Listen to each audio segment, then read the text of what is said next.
안녕하세요. 법학박사 법무사 전문위원 동국대학교 행정대학원 개명교수 김철중입니다. 여기 서울 남부지방 법무사인데요. 잠깐 그 채권 압류 추심명령, 채권 압류 전부명령, 그리고 재산명시, 채무불이행자 명명부 등재, 경매 이런 강제 집행에 대해서 가르쳐 드리겠습니다. 제가 그동안 몇 년 동안 많이 영상을 올렸었는데 그 중에서 그 만약에 아, 만약에 이 그 내가 돈을 만약에 5억을 지인한테 빌려줘갖고 못 받는다 이러면, 만약에 잘 꼬셔가지고 법무법인데 가갖고 그 공정사무실 있는 법무법인에 가가지고 그 공정사무실에서 공정 받아갖고 그 공정정서에 이 정본에다가, 등본은 안 돼요. 정본에다가 집행본 받아가지고, 이 공정정서는 송달증명 확정증명이 없어요.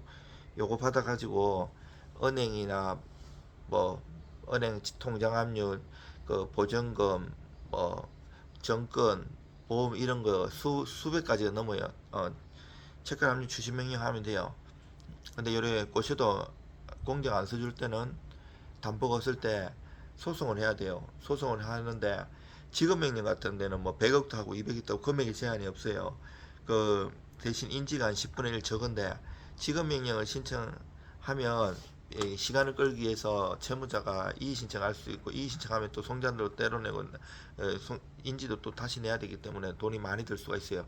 소송을 했다 그러면 소장에 가가지고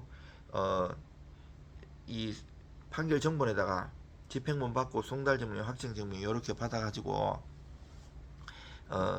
은행을 파악해가지고, 은행에다가 만약에 내가 아까 5억이라고 그랬잖아요. 은행 5개를 하면 신한은행 1억, 뭐 여러가지 은행이 있다 그러면 1억씩 n분의 1을 해요. 근데 만약에 그 중소기업은행에 확실히 이 사람이 돈이 그 은행에만 있는 걸 알면 굳이 다른 은행을 나눌 필요는 없죠. 요 중소기업은행에 5억을 하면 되고요. 또 채권 압류 주신 같은 경우는 했을 때, 나도 5억 받을 게 있고 이 사람 10억 받을 게 있으면 2대1로 안분 비례가 되걸랑요. 그래서 웬만하면 만약 확실하다면 채권 압류 전부를 신청하는 게 좋아요. 전부 명령은 내가 이 중소기업은행에 내가 5억을 하면 이 5억 내가 다 독식하는 거예요. 근데 위험이 있어요. 내가 진짜 확실히 있는 줄 알고 5억을 잡았는데 전부를 여기 돈을 빼가지고 없으면 나는 받을 게 5억 이제는 못 받아요. 이 그 다른 데다가 못 해요. 전부 명이 그만큼 무서운 거예요. 독식은 할 수 있지만.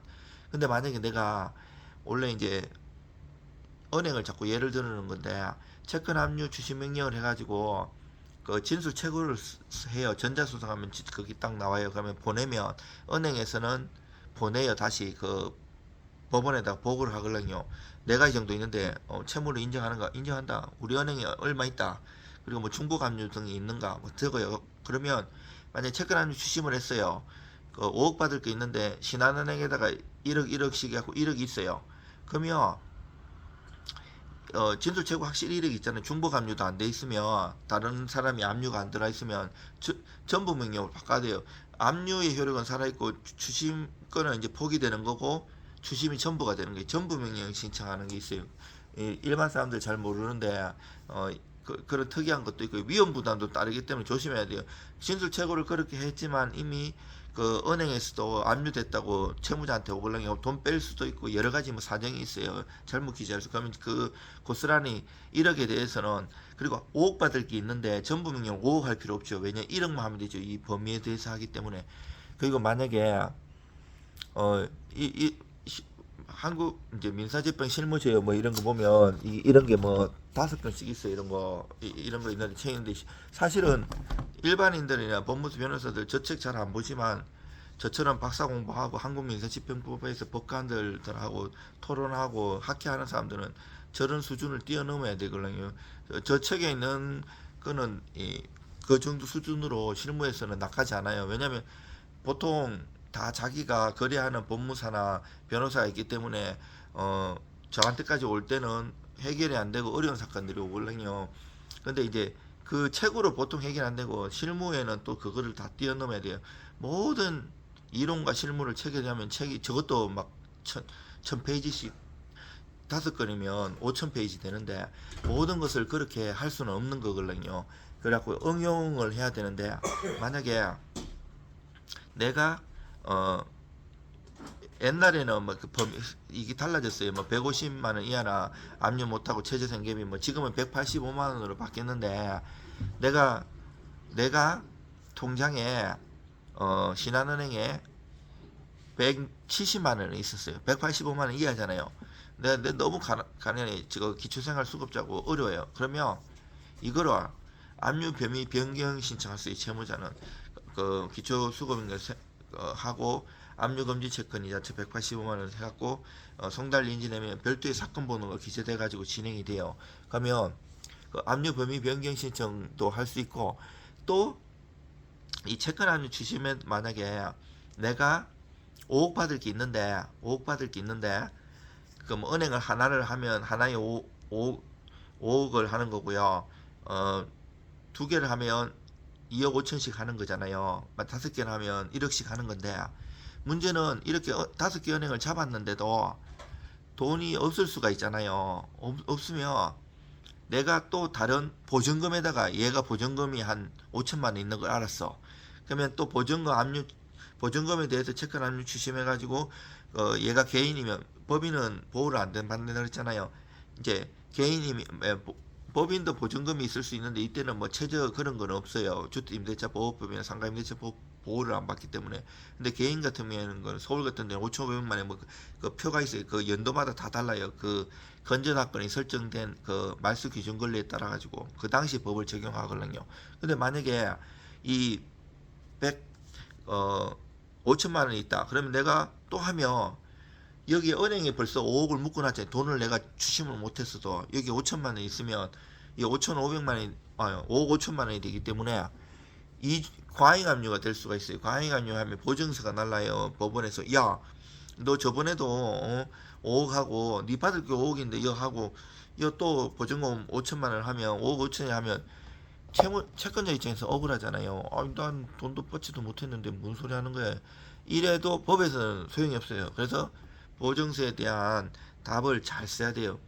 내가 은행 진술 최고수를 보면서 5억을 했고 또 이제 목록도 잘 써야 돼요. 지금 현재는 은행에 돈이 없지만 장래에 받을 수 있거든요. 얘가 뭐 다른 채권자가 다른 채무자가 돈을 넣는다든지 그래가지고 목록 잘 쌓고 장래를 향해서 받을 것도 쓰면 되거든요.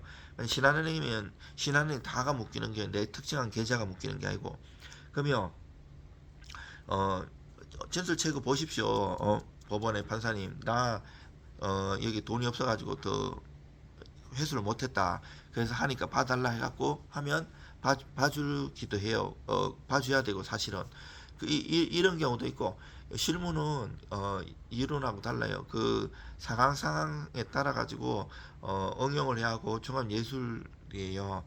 아까 체크남 추심하고 체크남 전부 얘기했잖아요. 근데 이제 재산 명시가 있어요. 재산 명시는 이것도 확정돼야 돼. 채권 압류 추심 같은 경우에는 그 1심을 내가 했어요. 1심 했는데 가집행 할 수 있다가 이래 나와요. 그 주문에 판결 정보에. 근데 얘가 항소하면 확정이 안 되잖아요. 그럼 송달증명하고 가집행만 받았고 은행에다 할 수 있어요. 나중에 확정되면 전부 그 본집행으로 전이하는 채권함 추심으로 바꾸면 되거든요. 근데 여기서 재산 명시 같은 경우에도 확정이 돼야 돼요. 체불도 확정이 돼야 되고 내가 여기서 채무자한테 너 재산이 뭐 있는가 얘기해봐. 그 하면 얘가 이제 실제로 법원에 나와가지고 선서하고 그 명시 목록을 내는데 이것을 거짓으로 하면 3년 이하의 징역이나 500만 원 이하의 벌금에 처하고 야가 받고 도망다니면 20일 이내에 감치에 처할 수 있거든요. 그 일반 직장인이든 우리같이 자영업자라도 그 20일 동안 없어지면 거래하는 거래처라든지 사건 진행이 될 수 있고 또 일반 직원 급여 생활자들 회사에서 쫓겨나잖아요. 그래서 그 되게 강력하고 고소를 할 수 있어요. 이미 재산 명시할 때는 그 신용정보사한테만 맡기면 그 어차피 그 사람들이 법무사 변호사한테 강제 집행을 맡겨요. 법무사 변호사만 할 수 있는데 변호사들 잘 아니까 법무사 영역이란 말이에요. 그러면 이중으로 돈이 들 수가 있고 성공보수를 또 달라고 해요. 근데 법무사들은 성공보수 안 받아요. 근데 어 걔들 맡기면 계속 그 일을 맡겨야 되는데 법무사가 잘 거래하는 신용정보사를 통하면 그 돈이 어디에 있는지 그 이제 거래하는 은행 정도 파악해 갖고 할 수도 있어요. 여러 가지 방법이 있는데 근데 만약에 그 재산 명시할 때는 나중에 그걸 가지고 만약에 안 받아고 기각되면 기각 결정문 그리고 만약 감치해 갖고 유치장에 20일 넣어 놓는다 그랬잖아요. 감치 결정문 아니면 명시 목록 하면 명시 목록이 있어요. 이거 갖고 부족하다고 요 세 가지가 다 써먹을 수 있어요. 안 받았어도 판결이 만약 기각되면 그걸로 못 써먹는 건데 재산 명시는 기각 결정문이 써먹을 수 있는 게 나중에 재산 조회를 할 수 있고 재산 조회하고 재산 파악 때문에 고소를 할 수 있고 아니면 이미 신용정보사를 통해서 얘가 뭐가 있는지 다 파악한 상태예요. 이렇게 할 수도 있는데 문제는 신용정보사가 100%가 맞는 게 아니에요.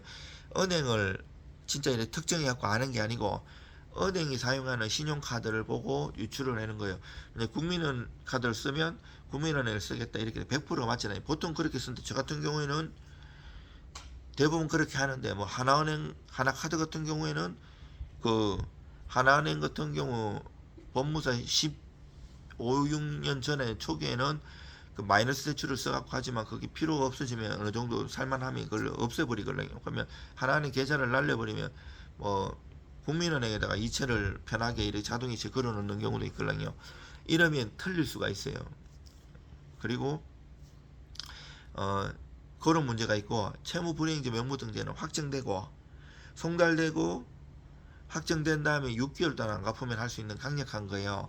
근데 이거 하면 이제 핸드폰도 못 사용하고 뭐 은행 건도 다 거래가 안 돼요. 그리고 내가 돈이 없어더라도 대출 받은 게 있잖아요. 그럼 대출 받은 은행에서 막 좋아요. 그렇기 때문에 갚을 확률이 높고 신용불량되면 뭐 회사 다니기나 여러 가지 어려움이 있거든요.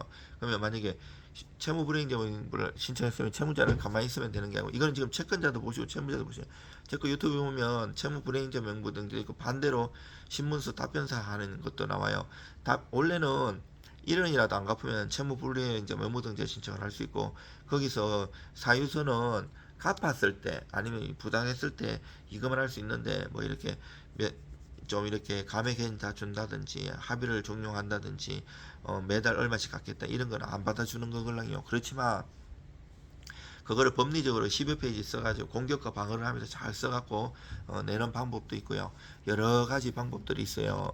그래서 뭐 채권자든 채무자든 포기하지 마시고 최선을 다해가지고 하시면 소기의 성과를 얻으실 수 있으니까 제 거 다른 유튜브나 이런 거 뭐 영상이 한 11,300개 넘게 있으니까 여러분들 한번 보시고 공부하시고 의뢰 주실 거 있으면 의뢰 주시면 제가 잘 도와드리겠습니다. 저는 법학 박사이면서 그 논문도 많이 쓰고 책도 많이 낸 사람이고 그 대법원에서 그 대법원 14층에 보면 그 대법원 회의실이 있는 여기서 한국민사집행법학회 우리나라 교수님들 뭐 대법관들도 때론 그리고 부장판사님들 학기에 각기 있으신 분들하고 토론하고 논문 발표하는 사람이에요. 십몇 년 동안 했고 학회를 많이 하고 있습니다.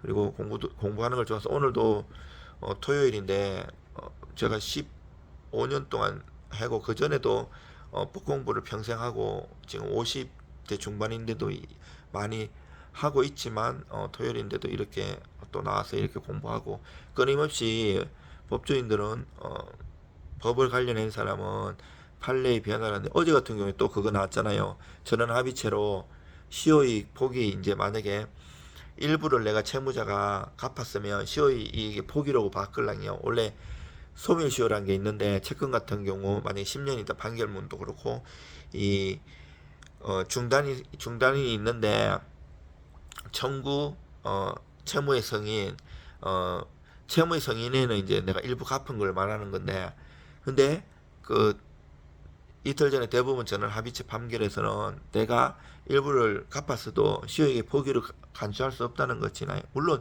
이거는 이미 개인회생했어. 개인회생도 십수년 동안 오래 했는데 저는 이제 초기에는 대기업하고 은행권을 많이 했었는데 걔들이 강제 집행을 하면 채무자들이 개인회생하면 그때는 활성화가 안 됐는데도 개인회생이나 파산을 하면 거래처에서 이걸 깨달라고 해가지고 공부를 많이 했었어요.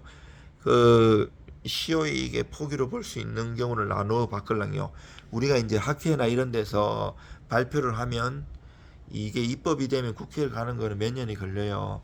그리고 입법제안에 가지고 입법된 것도 많고 최근에도 3월달, 5월달에 제가 유명 학술지에 논문을 2편을 실었었어요.